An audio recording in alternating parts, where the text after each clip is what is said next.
Hello my fellow book addicts, Megan here, and time for another book review. Today I'm going to be talking about Max by James Patterson, and this is book 5 in the Maximum Ride series. Now, there's really not too much I can say without spoilers, duh, but I will say I like this book more than The Final Warning, but I did not like it as much as the first 3 books still. In this book, there is still a lot of push towards, global warming and climate change awareness and all that jazz.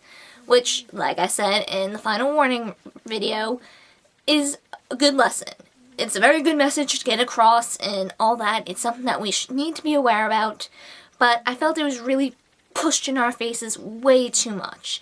It'd be one thing if, that was kind of like a side message for the reader to pull away from it, but for it to be like the full focus, or at least more or less the full focus, was just too much. And it felt too lectury and preachy, and it feels like something totally different from the first 3 books. Like, in all honesty, it feels like it shouldn't be even in the same series. There was more action in this one than The Final Warning, which was nice.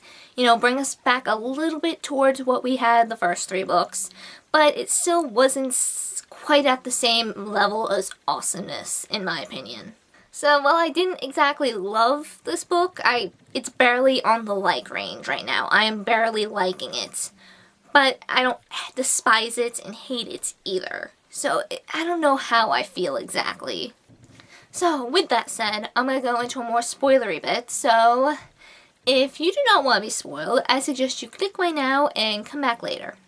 Like, this book did have a lot of global warming, pollution awareness, climate change awareness, all that good stuff. So, just to reiterate things a little bit, some of Dr. Martinez's friends/colleagues have formed a group to raise awareness for global warming and pollution and all that fun stuff.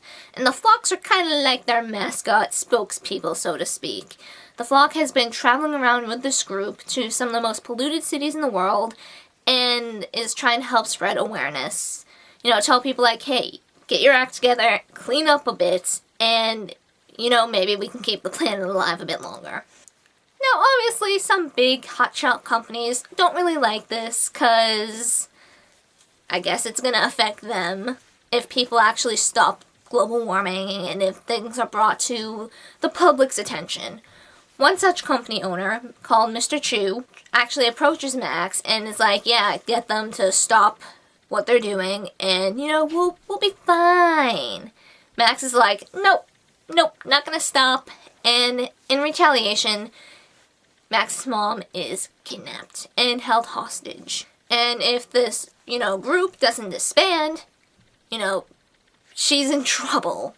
So they are trying to find Max's mom and bust her free and basically unravel this little mess. So, this sounds a little more like the previous books, excluding The Final Warning. There's more at stake, things are more intense, and there's more suspense, I guess I could say.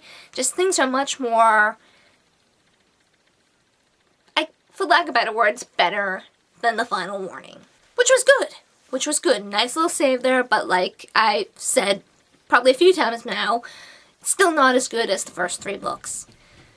And I am still not happy with this little romance that's going on between Fang and Max. Just something about it annoys the crap out of me.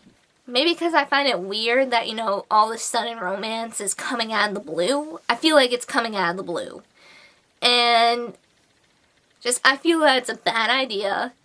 Max is supposed to be saving the world, they have all this drama going on, and they're making time for a romance. Frankly, if I was 14 and in Experiment, a bird kid, and I was supposed to be saving the world and having all this stuff thrown at me, I wouldn't give a damn about, dating and a romance. I have enough on my plate already. Way too much to worry about some stupid romance drama that's gonna most likely unfold. Because with all that stress going on, yeah, you're not gonna really have time to have a healthy relationship. It just screams bad idea to me. And, just the feel I'm getting from it is really weird and awkward, and it feels like it was thrown in just for the hell of it. Not to mention there are more abilities that have been formed. Apparently Max and Fang developed gills and the ability to breathe on water throughout all this. I still got kind of a disjointed vibe from all of this. Like, I'm not really seeing where things are going for the next couple of books. Like, things don't feel like they're gonna tie in.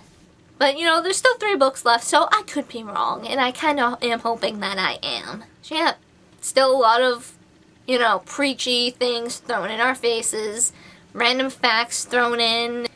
Like, I just feel like instead of like a story, every single page just has stop global warming, stop climate change, stop pollution. I feel that's what's written on every page instead of the story that I want to enjoy. So yeah, still not really digging where these newer books are going so far. But there are still 3 more books in the series, which will hopefully redeem it, because I really did like the first few books, and it'd be such a shame to see the series just completely go downhill and become a disaster. So yeah, that's really it for this book review, and I hope to see you guys next time. Keep on reading, my fellow book addicts. Keep on reading.